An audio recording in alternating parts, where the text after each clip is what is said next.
Hello everyone, I hope you are all doing well. For today's video, I will talk to you about money management, specifically about wants versus needs. Differentiating between wants and needs can be difficult for many people, and sometimes it's hard to tell the difference. But it's an important concept to learn if you're having trouble with where your money is going, or if you need help figuring out how much money you have for a specific item. So defining what your wants and needs are will be dependent upon each person. Not everyone's will look the same, so it's best not to compare yourself with others on how to spend money. It's really easy to spend your money, but it's not easy to spend it wisely.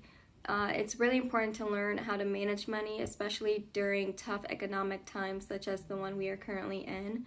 One really great way to spend your money wisely is to separate your wants versus your needs. So let's talk about your needs. These are things that are important for you to survive. These are things like food and water and shelter and clothing. Sometimes you can include expenses related to your job as it provides you money in order to be able to pay for things such as gas and car insurance.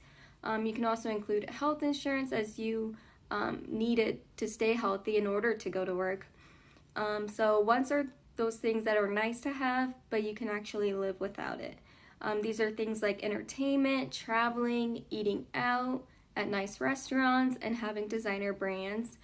We all like to treat ourselves. I, for one, love to buy purses and shoes, but before doing that, I need to make sure that I am paying for those needs, and then I'm also setting aside some money to put into my savings. People in my life tell me to always put some money into my savings, so in case I need it in the future, I have some assurance. I can talk more about this in another video, so right now let's just focus on our wants versus needs. With this in mind, it's essential that you spend your money on those things you need before spending money on the things you want. You want to make sure you are paying for all of your bills before you think about buying a ticket to go to the movies. It's important to ask yourself some questions. Can I still function in life without this? Do I need this to survive? Why do I need or want this item?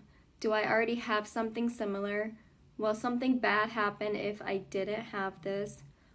What would happen if I bought a cheaper version instead? When you ask yourself these questions, you will be surprised at how many things are actually wants and that you can live without it. Ultimately, it's about perspective and how you choose to manage your money. So for today, I have a worksheet here on wants versus needs. For the purpose of this assignment, I will be making up my numbers, but this activity will help you with balancing your budget and cut expenses without actually cutting out the things you need. So I found this nice worksheet on the internet. I like the way it's nicely organized, but you can use regular notebook paper if you didn't want to print it out. I'm going to link this in the description box. So what you do is you write down all of your major expenses over the last month, and you would identify it as either a need or a want. You can use your receipts and your bank statements, or you can just go ahead and estimate your expenses. And the third column for each of the categories is the frugal cost, which is how much you would pay if you reduce the expenses. So for groceries, they have an example for $244 a month. For frugal cost, maybe if they started buying generic food items, or if they cut back on sugary items, they could actually reduce their cost down to $200, which is a really big difference when you started adding it up throughout the year. For eating out, they listed it as a want.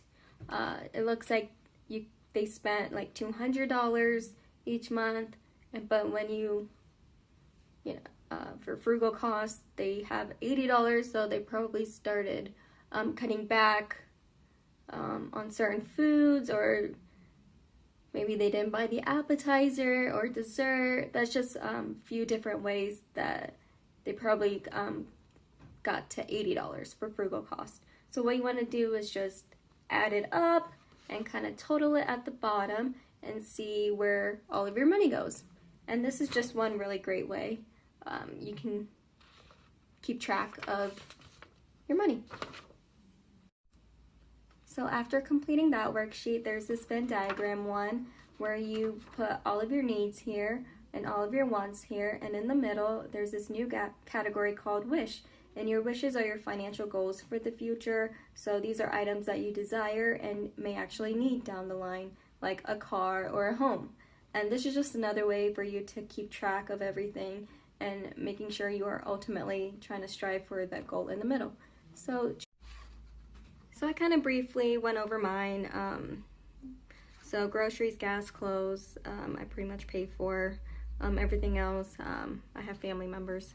My parents kind of help me out a little bit there. So for clothes, I probably spend about $50 a month, but maybe I could start buying clothes at a different store where it might be a little bit more affordable, and that could probably cut down my cost by $20 a month. And so when I add it all up, I might be spending $310 every month, but I could spend $230 if I started making some of those changes.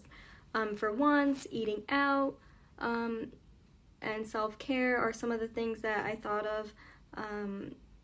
You know, the cost could be like about $65 a month, but maybe if I started to eat out less, maybe like once every 2 weeks, or you know, just once a month even, I could probably cut down my cost there.